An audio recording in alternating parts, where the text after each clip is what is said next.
जय श्री कृष्णा सभी को। बोलो तुलसी माता की जय।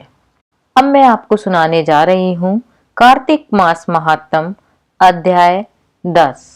इस महात्म में बताया है कि जब भगवान शंकर ने अपने मस्तक के तेज को क्षीर सागर में डाल दिया तो उस समय क्या हुआ था। तो चलिए जानते हैं आगे की कथा। राजा पृथु बोले, हे ऋषि श्रेष्ठ नारद जी, आपको प्रणाम है। कृपया करके अब आप यह बताइए कि जब भगवान शंकर ने अपने मस्तक के तेज को क्षीर सागर में डाल दिया था तो उस समय क्या हुआ था।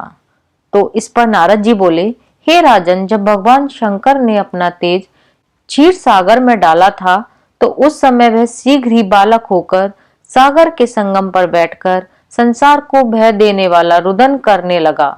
उसके रुदन से संपूर्ण जगत व्याकुल हो उठा था। लोकपाल भी व्याकुल हो गए, चराचर चलायमान हो गया। शंकर सुबन के रुदन से संपूर्ण ब्रह्मांड व्याकुल हो गया। यह देखकर सभी देवता और ऋषि मुनि व्याकुल होकर ब्रह्मा जी की शरण में गए और उन्हें प्रणाम कर उनकी स्तुति करने लगे। उन सभी ने ब्रह्मा जी से कहा, हे पितामह, यह तो बहुत ही विकट परिस्थिति उत्पन्न हो गई है। हे महायोगिन, इसको नष्ट करिए। देवताओं के मुख से इस प्रकार सुनकर ब्रह्मा जी सत्यलोक से उतरकर उस बालक को देखने के लिए सागर तट पर गए और सागर ने ब्रह्मा जी को आता देखकर उन्हें प्रणाम किया और बालक को उठाकर उनकी गोद में दे दिया। आश्चर्यचकित होते हुए ब्रह्मा जी ने पूछा, हे सागर, ये बालक किसका है? शीघ्रता पूर्वक मुझे बताओ। सागर ने विनम्रता पूर्वक कहा, हे प्रभु, यह तो मुझे ज्ञात नहीं है, परंतु मैं इतना अवश्य जानता हूँ कि यह गंगा सागर के संगम पर प्रकट हुआ है। इसलिए हे जगत गुरु, आप इस बालक का जात कर्म आदि संस्कार करके इसका जातक फल बताइए। नारद जी राजा पृथु से बोले। सागर ब्रह्मा के गले में हाथ डालकर बार बार उनका आलिंगन कर रहा था।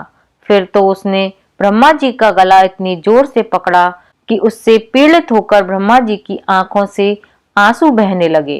ब्रह्मा जी ने अपने दोनों हाथों का जोर लगाकर किसी प्रकार सागर से अपना गला छुड़वाया और सागर से कहा, हे सागर, सुनो, मैं तुम्हारे इस पुत्र का जातक फल कहता हूँ। मेरे नेत्रों से जो यह जल निकला है, इस कारण इसका नाम जलंधर होगा।